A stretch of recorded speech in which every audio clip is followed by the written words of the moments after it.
ইউটিউবে লাইভ করতে গেলে আপনার লাইভ করতে দেয় না বা লাইভ করা যায় না।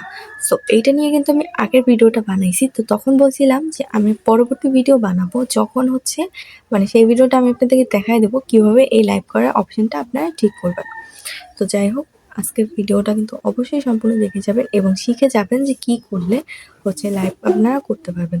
সহজেই আমি বোঝাই দেবো, অত পেঁচাবো না। তো যাই হোক, আমি স্ক্রিন রেকর্ড করতেছি না, কারণ আমার অন্য একটা ফোনে সমস্যা আছে। তো যাই হোক, স্ক্রিন রেকর্ড আমি করতেছি না। আমি শুধুমাত্র আপনাদেরকে দেখাচ্ছি এখান থেকে। এখান থেকে বলতে আমি স্ক্রিন রেকর্ড স্ক্রিনশট এবং আমার কথা দিয়ে আপনাদেরকে বুঝাই দেবো।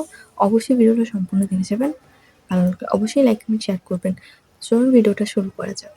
দেখেন, ফার্স্ট অবস্থায় যেটা বলবো সেটা আপনার যে এরকম অপশন আসে, আপনি কি করতে দেন লাইভ। সো এটা কেন করতে দেয় না, এগুলোই আজকের ভিডিওতে বলবো। তার আগে বলে নিই, আমার চ্যানেল নতুন হয়ে থাকলে চ্যানেলটাকে সাবস্ক্রাইব করে যাবেন, লাইক, কমেন্ট, শেয়ার করতে ভুলবেন না। আর হ্যাঁ, আপনারা যারা ফেসবুক পেজ বিষয়ে কোর্স করতে চাচ্ছেন, চাইলে আমার কোর্সে জয়েন হতে পারেন। 7 দিনের কোর্সটা করানো হয়। যদি যোগাযোগ করতে চান তাহলে হোয়াটসঅ্যাপে নাম্বারে যোগাযোগ করতে পারেন, বিস্তারিত জেনে নিয়ে ভর্তি হয়ে যান। তো চলুন আমরা ভিডিওটা শুরু করি। দেখেন, ফার্স্ট অবস্থায় যেটা বলবো সেটা আমরা এই লাইভটা করতে পারি না, কারণ ইউটিউব থেকে আমাদেরকে কিছু শর্ত দেয়। যেমন 50টা সাবস্ক্রাইবার আমাদের লাগবে, তাছাড়া অনেক কিছু দেয়, যে ওগুলা না বলি, অনেক বড়। তো ওইসব আপনারা যদি পূরণ করেন, তারপরে আপনাকে সরাসরি লাইভ করতে দিবে না। আপনাকে এখানে কি করতে হবে সেটাই আজকে বলবো। ফার্স্টে আপনি লাইভের অপশনটার মধ্যে যাবেন, ঠিক আছে?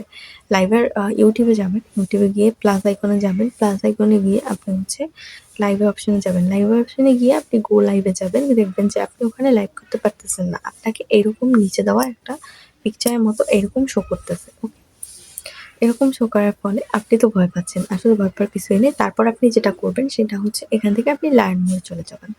যাওয়ার পরে দেন আপনার সামনে এরকম একটা ইন্টারফেস শো করবে। আমার নিচে দেওয়া আছে স্ক্রিনশট, আপনারা দেখে নিন। এখান থেকে আপনি জাস্ট একটা আপিলের অপশন দেখা যাচ্ছে। আপনারা ওই আপিল না, সরি, ধরেন যে আবেদন করবেন। ঠিক আছে? ওইখানে আপনি আবেদন করবেন একটা। সো আবেদনে কি লিখবেন সেটা আপনার মন মতো আপনি লিখতে পারেন। আ ধরেন যে লিখবেন ফার্স্টলি হ্যালো ইউটিউব টিম, এটা লিখবেন। দেন লিখতে পারেন যে আচ্ছা, আমি এটা নিচে অ্যাটাচ করে দিব। কমেন্ট বক্সে আমি অবশ্যই দিয়ে দেবো, আপনারা ওইখানে নিয়ে দেবেন।